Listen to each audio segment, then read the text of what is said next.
I'm on a book tour, and I'm afraid you're going to get a bit of that. What I've done is to take the last chapter of my book. Jerry has so effectively this afternoon covered all the evidence for evolution, which is what my book is about as well. So I wouldn't even attempt to do the same thing as that. What I'm going to do is just take the last chapter. The last chapter of my book, There is Grandeur, is based upon the last paragraph of Darwin's Origin of Species. Every section heading in my last chapter is one sentence of Darwin's last paragraph. So what I've done is just to take the last paragraph of Darwin and make an exegesis of each sentence.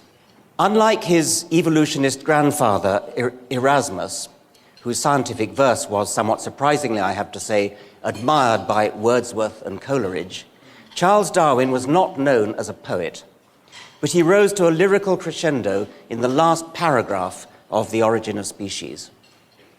Thus, from the war of nature, from famine and death, the most exalted object which we are capable of conceiving, namely the production of the higher animals, directly follows. There is grandeur in this view of life, with its several powers having been originally breathed into a few forms or into one. And that whilst this planet has gone cycling on according to the fixed law of gravity, from so simple a beginning, endless forms most beautiful and most wonderful have been and are being evolved.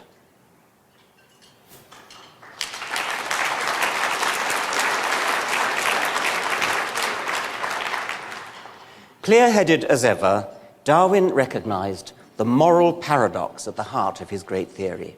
He didn't mince words, but he offered the comforting reflection that nature has no evil intentions. Things simply follow from laws acting all around us.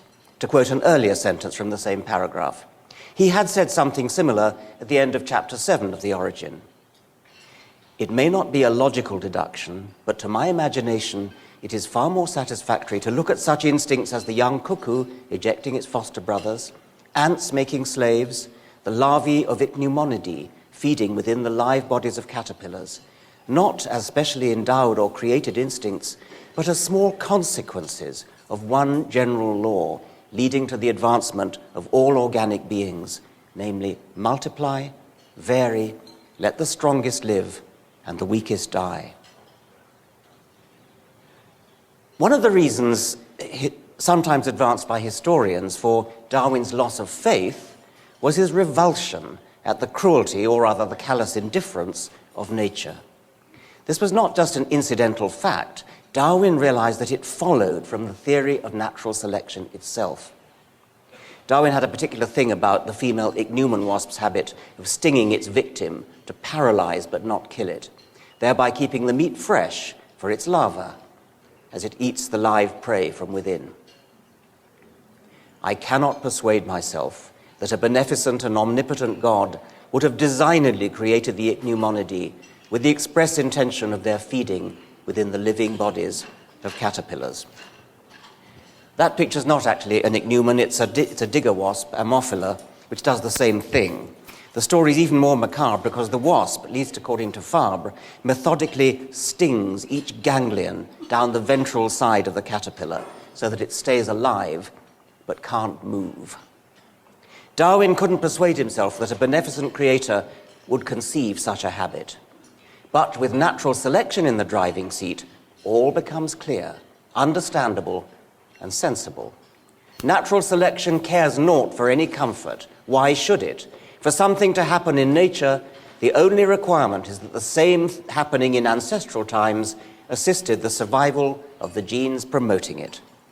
Gene survival is a sufficient explanation for the cruelty of wasps and the callous indifference of all nature, sufficient and satisfying to the intellect, if not to human compassion.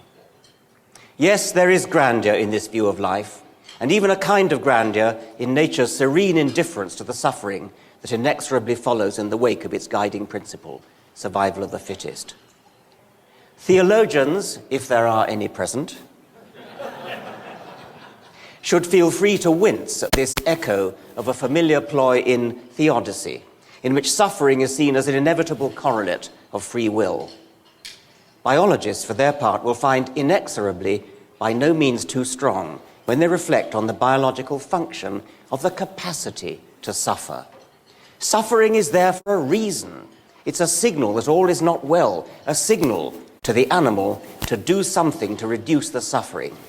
If animals are not suffering, somebody, a predator perhaps or a parasite, isn't working hard enough at the business of gene survival.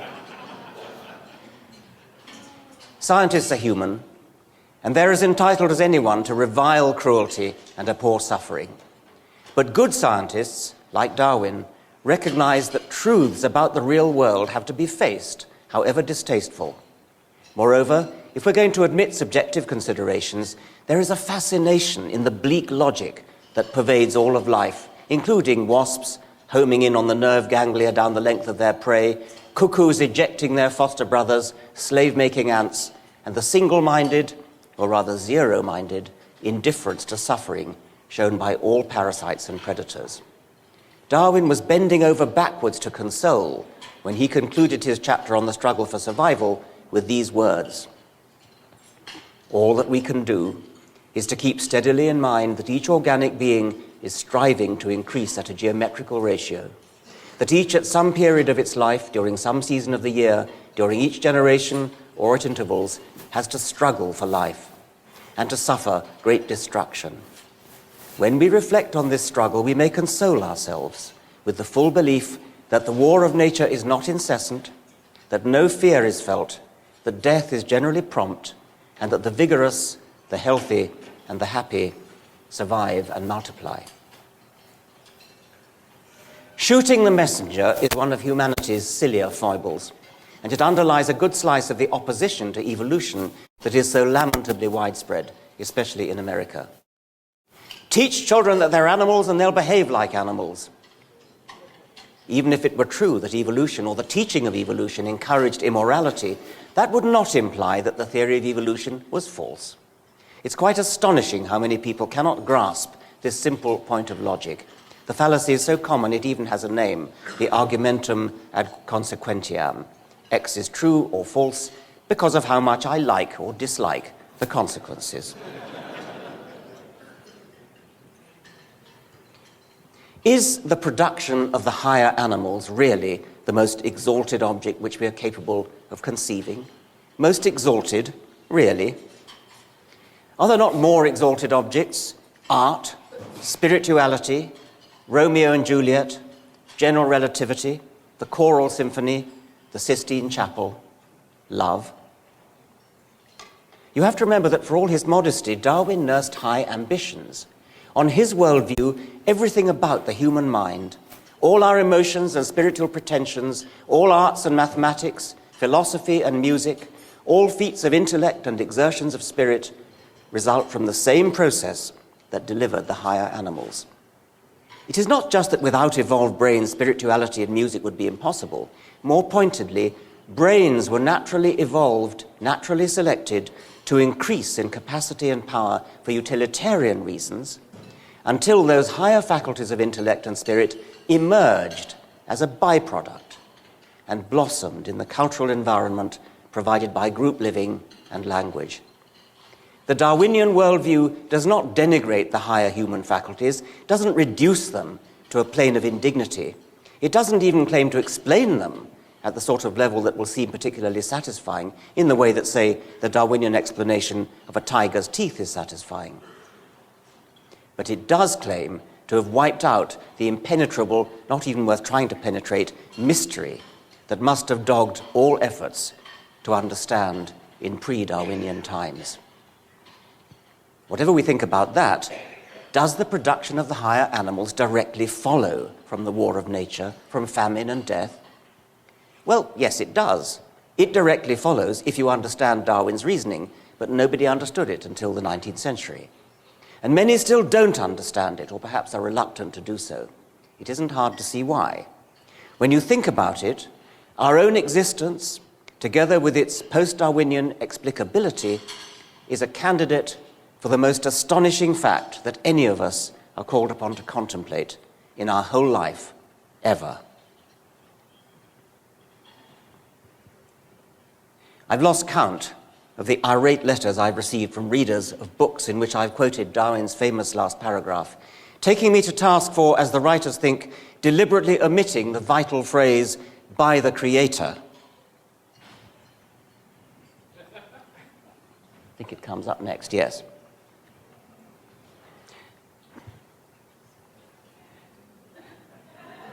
These zealous correspondents forget that Darwin's great book went through 6 editions. In the first edition, the sentence is, as I've written it here, presumably bowing to pressure from the religious lobby. Darwin inserted by the Creator in the second and all subsequent editions. Unless there's a very good reason to the contrary, when quoting the origin, I always quote the first edition. This is partly because my own copy of that historic print run of 1250 is one of my most precious possessions, given me by my benefactor and friend Charles Timonen.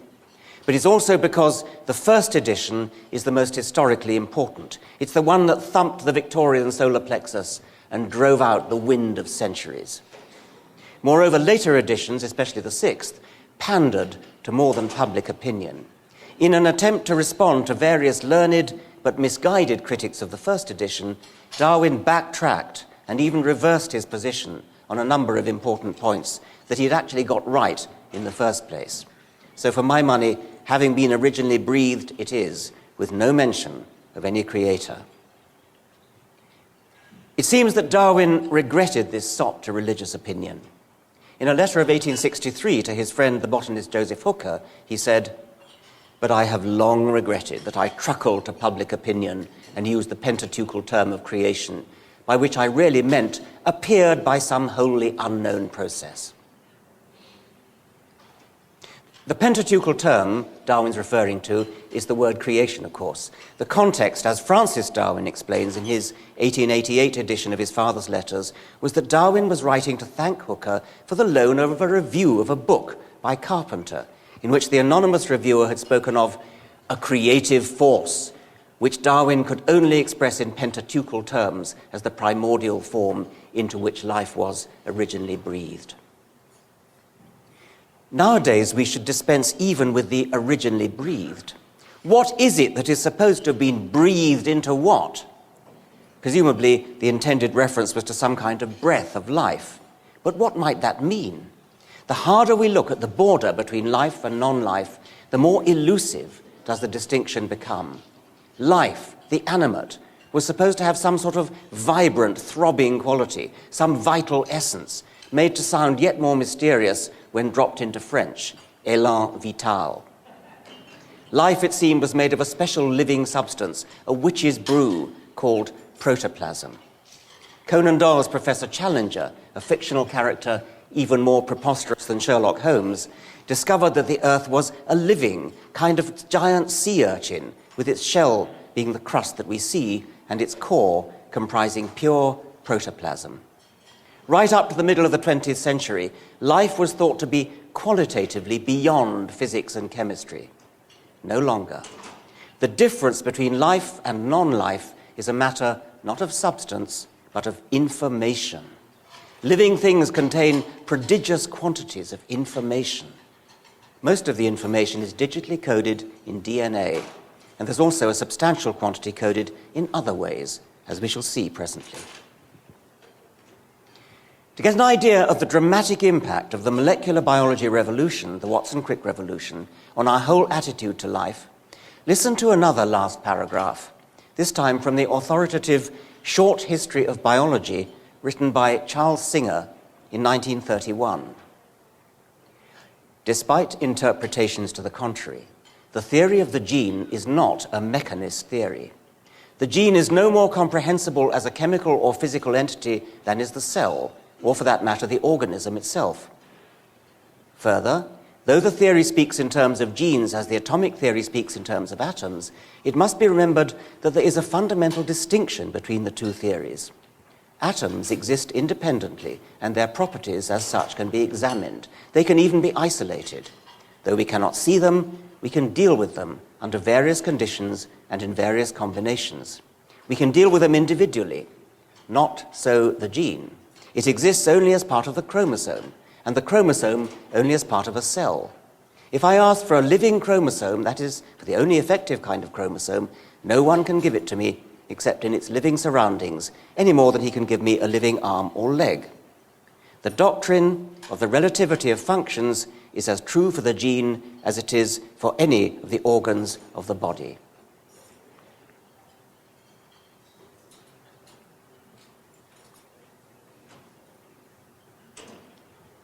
This is Craig Venter. By the way, that you're supposed to realize that everything that I've just read from Charles Singer is complete and utter nonsense. And yet it's what we all thought before Watson and Crick came along. Before Watson and Crick came along, there was something mysterious. You could wax lyrical about the interactions of all parts of the body, and the genes were parts of the living organism, things like that. Now we know genes are pure information, digital information. This is Craig Venter. On the right is a photograph of what he looks like. On the left is a complete recipe for making a new Craig Venter. In 100 years, Craig Venter will be long dead, but his genome will be preserved in libraries throughout the world.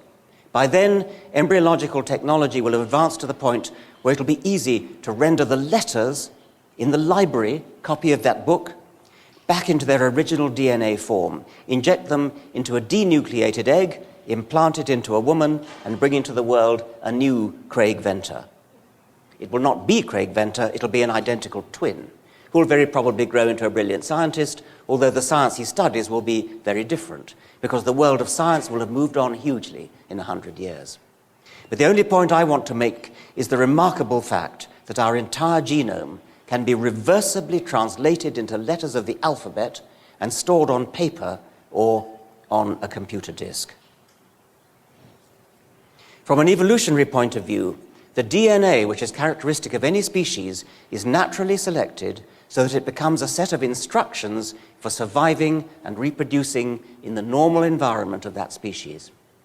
But bird DNA includes instructions for how to build wings and how to build a nervous system that knows how to fly with them. Dolphin DNA includes instructions for how to swim. Aardvark DNA includes instructions for how to dig. Octopus DNA includes instructions for how to change color, and so on. The genetic database of a species will become a storehouse of information about the environments of the past. Environments in which ancestors survived and passed on the genes that helped them to do so.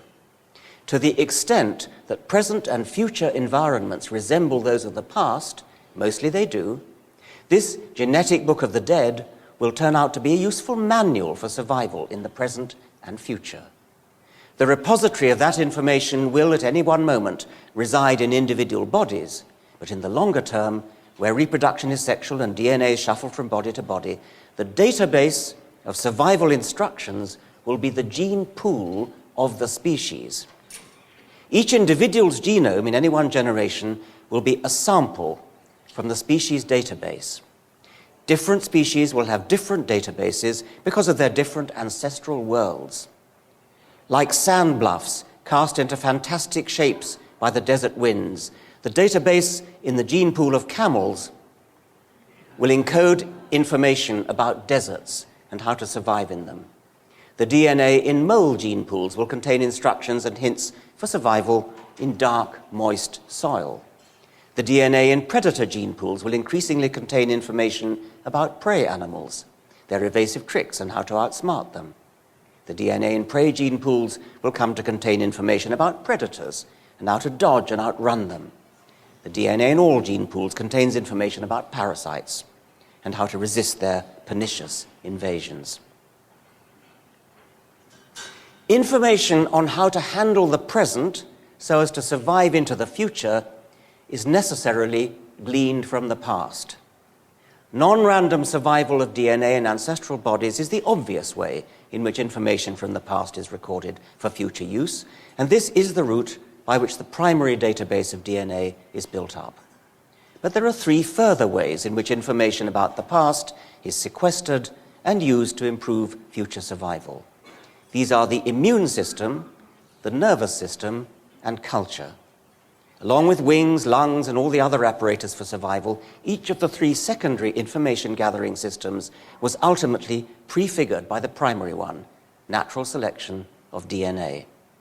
We could call them together the four memories. The first memory is the DNA repository of ancestral survival techniques, written on the moving scroll that is the gene pool of the species.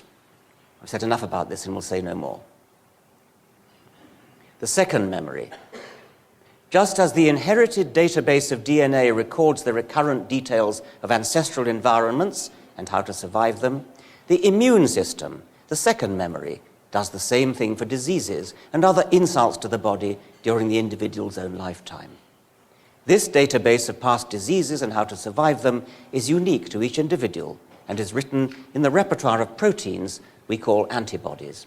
One population of antibodies for each pathogen, precisely tailored by past experience with the proteins that characterize the pathogen. Like many children of my generation, I had measles and chickenpox. My body remembers the experience, the memories being embodied in antibody proteins, along with the rest of my personal database of previously vanquished invaders. I fortunately never had polio, but medical science has cleverly devised techniques, vaccination, for planting false memories of diseases never suffered. I shall never contract polio because my body thinks it has done so in the past, and my immune system database is equipped with the appropriate antibodies, fooled into making them by the injection of a harmless version of the virus. Fascinatingly, as the work of various Nobel Prize-winning medical scientists has shown, the immune system's database is itself built up by a quasi-Darwinian process of random variation and non-random selection. But in this case, the non-random selection is not selection of bodies for their capacity to survive, but of proteins within the body for their capacity to envelop or otherwise neutralize invading proteins. The third memory is the one we ordinarily think of when we use the word, the memory that resides in the nervous system. By mechanisms that we don't yet fully understand, our brains retain a store of past experiences to parallel the antibody memory of past diseases and the DNA memory, for so we can regard it, of ancestral deaths and successes. At its simplest, the third memory works by a trial and error process that can be seen as yet another analogy to natural selection. When searching for food, an animal may try various actions. Though not strictly random, this trial stage is a reasonable analogy to genetic mutation. The analogy to natural selection is reinforcement, the system of rewards, positive reinforcement, and punishments, negative reinforcement. An action, such as turning over leaves, trial, turns out to yield beetle larvae and woodlice hiding under the leaves, reward. The nervous system has a rule that says any trial action that is followed by reward should be repeated. Any trial action that is followed by nothing, or worse, followed by punishment, for example, pain, should not be repeated. The third memory, the one in the brain, has spawned a fourth. The database in my brain contains more than just a record of the happenings and sensations of my personal life, although that was the limit when brains originally evolved. Your brain includes collective memories inherited non-genetically from past generations, handed down by word of mouth or in writing or nowadays on the internet. The world in which you and I live is richer by far because of who went before us and inscribed their impacts on the database of human culture. Newton and Marconi, Shakespeare and Steinbeck, Bach and the Beatles, Stevenson and the Wright brothers, Jenner and Salk, Curie and Einstein, von Neumann and Berners-Lee. And of course, Darwin. All four memories are part of or manifestations of the vast superstructure of apparatus for survival, which was originally and primarily built up by the Darwinian process of non-random DNA survival. Darwin was right to hedge his bets, but today we're pretty certain that all living creatures on this planet are descended from a single ancestor. The evidence, as Jerry, I think it was, said today, is that the genetic code is universal, all but identical across animals, plants, fungi, bacteria, archaea, and viruses. The 64-word dictionary, by which 3-letter DNA words are translated into 20 amino acids and 1 punctuation mark, is the same 64-word dictionary wherever you look in the living kingdoms, with 1 or 2 exceptions too minor to undermine the generalization. If, say, some weird, anomalous microbes called the harem scariotes were discovered, which didn't use DNA at all, or didn't use proteins, or used proteins but strung them together from a different set of amino acids from the familiar 20, or which used DNA but not in a triplet code, or a triplet code but not the same 64-word dictionary, if any of these conditions were met, we might suggest that life had originated twice, once for the harem scariotes and once for the rest of life. For all Darwin knew, indeed for all anyone knew before the discovery of DNA, some existing creatures might have had the properties I have here attributed to the harem scariotes, in which case into a few forms, in Darwin's words, would have been justified. Is it possible that 2 independent origins of life could both have hit upon the same 64-word code? Very unlikely. For that to be plausible, the existing code would have to have strong advantages over alternative codes, and there would have had to be a gradual ramp of improvement towards it, a ramp for natural selection to climb up. Both these conditions are improbable. Francis Crick earlier suggested that the genetic code is a frozen accident, which once in place was difficult or impossible to change. And the reasoning's interesting. Any mutation in the genetic code itself, as opposed to mutations in the genes that it encodes, would have an instantly catastrophic effect, not just in one place, but throughout the whole organism. If any word in the 64-word dictionary changed its meaning so that it came to specify a different amino acid, just about every protein in the body would instantaneously change, probably in many places along its length. Unlike an ordinary mutation, which might, say, slightly lengthen a leg, shorten a wing, or darken an eye, a change in the genetic code would change everything at once, all over the body. And this would spell disaster. Various theorists have come up with ingenious suggestions for special ways in which the genetic code might evolve, ways in which, to quote one of their papers, the frozen accident might be thawed. Interesting as these are, I think it's all but certain that every living creature whose genetic code has been looked at is descended from one common ancestor. No matter how elaborate and different the high-level programs that underlie the various life forms, all are at bottom written in the same machine language. Of course, we can't rule out the possibility that other machine languages may have arisen in yet other creatures that are now extinct, the equivalent of my harem scariotes. And the physicist Paul Davies has made the reasonable point that we haven't actually looked very hard to see if there are any harem scariotes. He doesn't use the word, of course. Any that are not extinct but still lurking in some extreme redoubt of our planet. He admits that it's not very likely, but argues, rather along the lines of the man who searches for his keys under a street lamp rather than where he lost them, that it's a lot easier and cheaper to look thoroughly on our planet than to travel to other planets and look there. Meanwhile, I don't mind recording my private expectation that Professor Davies won't find anything, and that all surviving life forms on this planet use the same machine code and are descended from a single ancestor. Whilst this planet has gone cycling on according to the fixed law of gravity, cycling on means going round the sun, and of course it is vitally important for life that the planet on which it lives should be in orbit around a star for a source of energy. If the planet were not in orbit around a star, life would be completely impossible. The only alternative to orbiting a star is hurtling through the void, dark, close to absolute zero temperature, alone and far from the source of energy that enables life to trickle upstream, temporally and locally, against the thermodynamic torrent. Darwin's use of cycling on according to the fixed law of gravity is more than just a poetic device to express the relentless and unimaginably extended passage of time. Being in orbit around a star is the only way a body can remain a relatively fixed distance away from a source of energy. Why is it so important? Well, the laws of thermodynamics state that although... No, right, yes. The laws of thermodynamics state that although energy can neither be created nor destroyed, it can, must in a closed system, become more impotent to do useful work. That's what it means to say that entropy increases.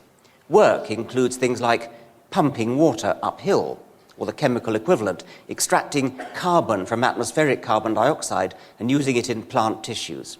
Both those feats can be achieved only if energy is fed into the system. For example, electrical energy to drive the water pump, or solar energy to drive the synthesis of sugar and starch in a green plant.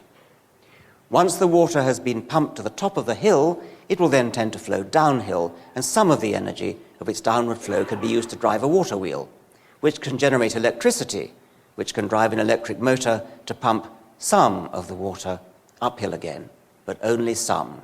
Some of the energy is always lost, though never destroyed. Perpetual motion machines, you can't say it too dogmatically, are impossible. In life's chemistry, the carbon extracted from the air by sun-driven uphill chemical reactions in plants can be burned to release some of the energy.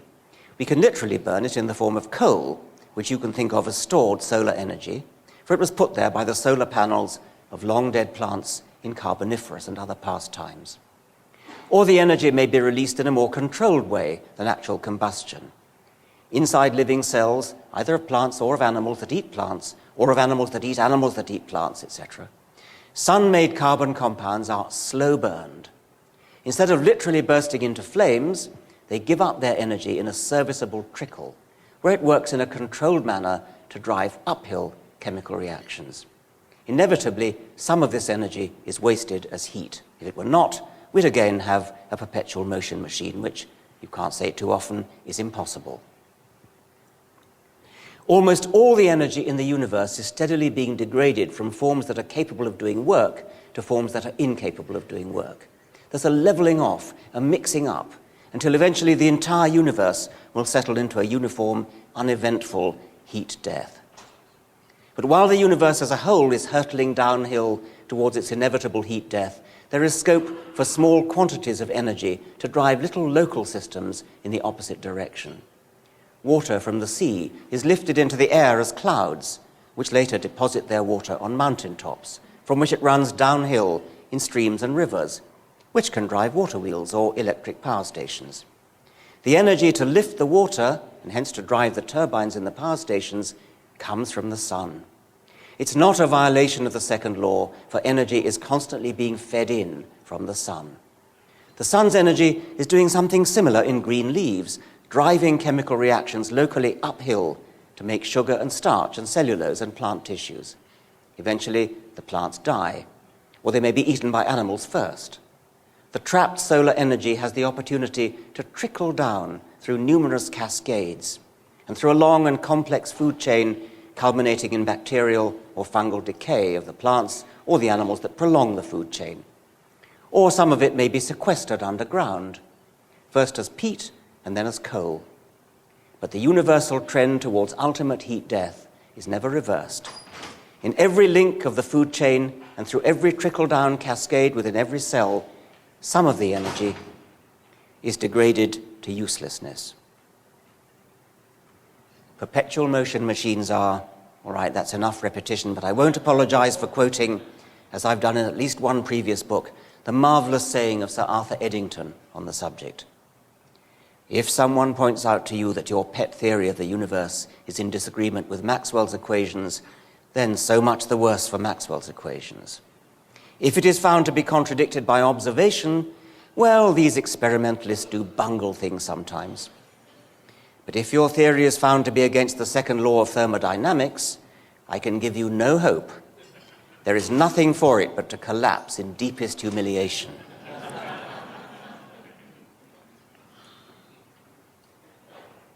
When creationists say, as they frequently do, that the theory of evolution contradicts the second law of thermodynamics, they are telling us no more than that they don't understand the second law. We already knew that they don't understand evolution. There is no contradiction because of the sun. The whole system, whether we're talking about life or about water rising into the clouds and falling again, is finally dependent on the steady flow of energy from the sun. While never actually disobeying the laws of physics and chemistry, and certainly never disobeying the second law, energy from the sun powers life to coax and stretch the laws of physics and chemistry to evolve prodigious feats of complexity, diversity, beauty, and an uncanny illusion of statistical improbability and deliberate design.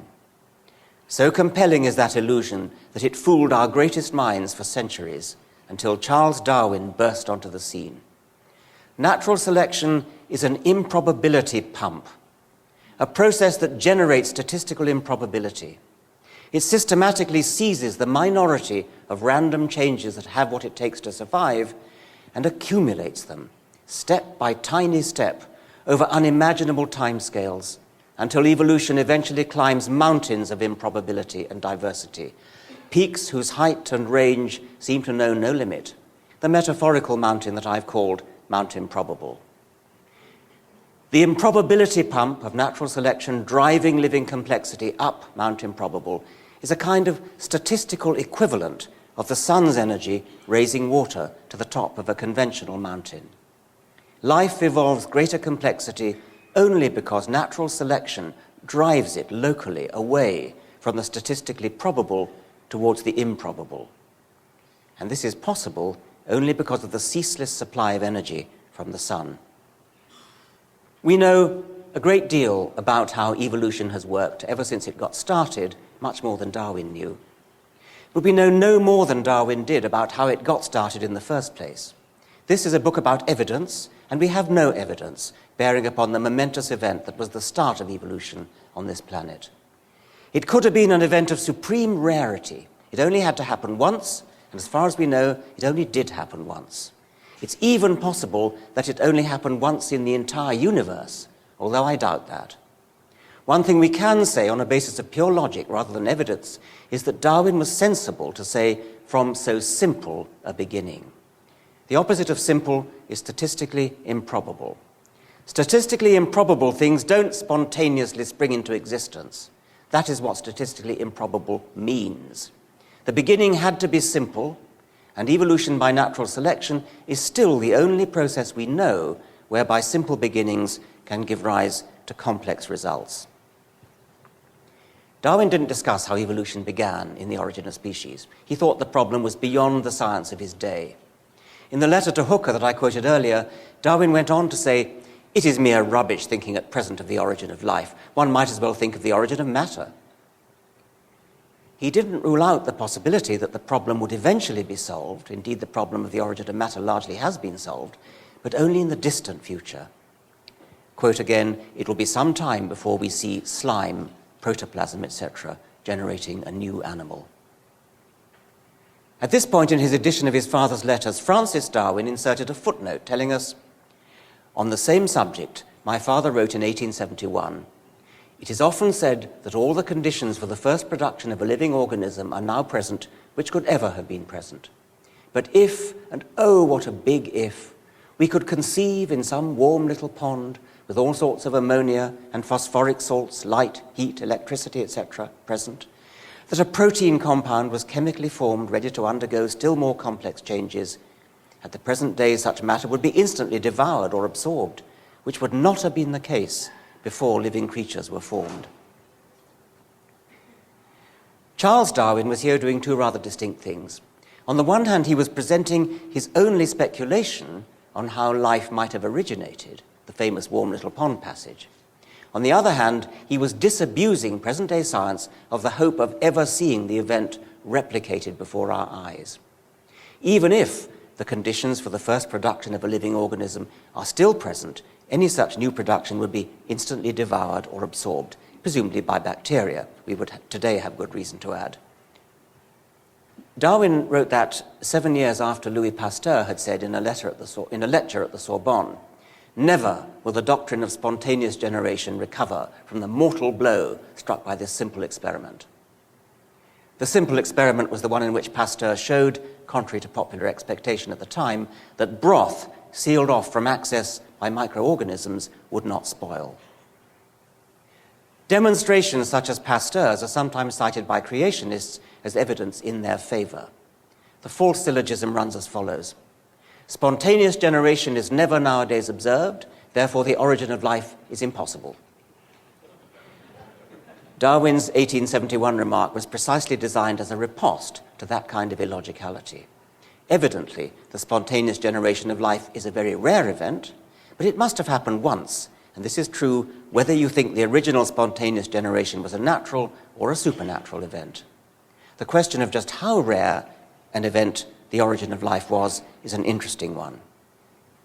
I'm not sure what Darwin meant by endless in this final sentence of the book. It could have been just a superlative deployed to soup up most beautiful and most wonderful. I expect that was part of it. But I like to think that Darwin meant something more particular by endless.